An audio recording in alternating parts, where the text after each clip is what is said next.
The Energy Committee of Parliament continued its engagement with the various state departments and agencies operating under the Energy Ministry. Entities including Ghana Gas, Petroleum Hub Development Corporation, BOST, and the Tema Oil Refinery all appeared before the committee on Sunday.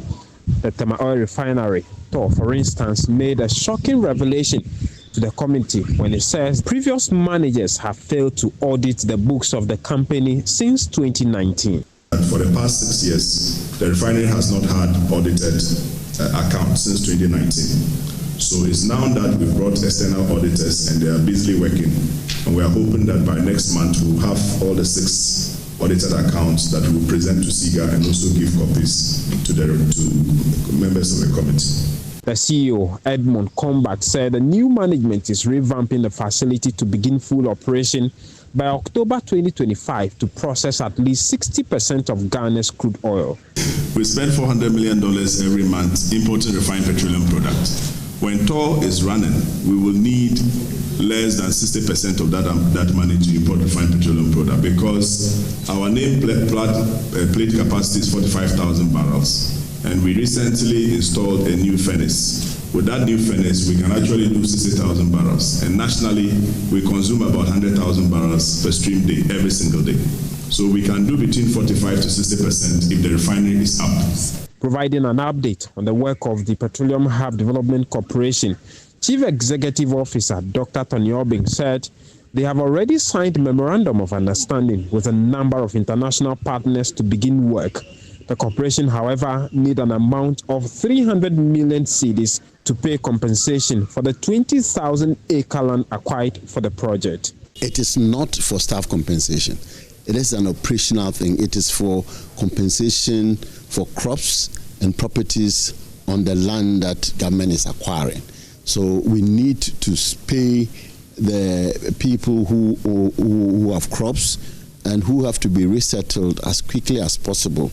And that is not all, but that is the most urgent requirement for us to kickstart the activities at the hub.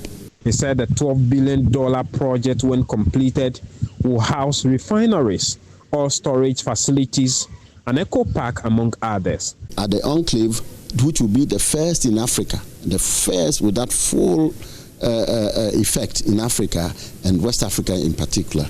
Now, the enclave would have to build 2 jetties and harbor infrastructure. It will also have to help build 3 refineries, 5 petrochemical plants, and storage tank, the tank farms or storage tank for fuel.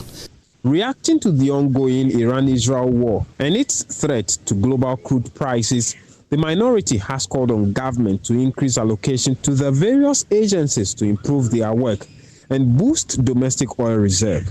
And just the announcement of the escalation, you all saw what happened to the crude prices. Overnight, it went above $70. If it continues this way, we should expect it to go even higher.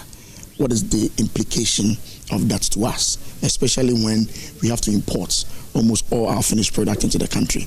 That is obviously going to have an effect on us. I mean, GMPC was very clear.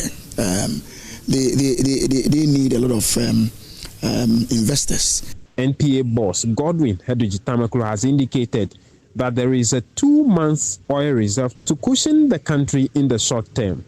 The Energy Committee is expected to conclude its work and forward a final report to plenary for Parliament's intervention. James Aveji, Senchi, Eastern Region.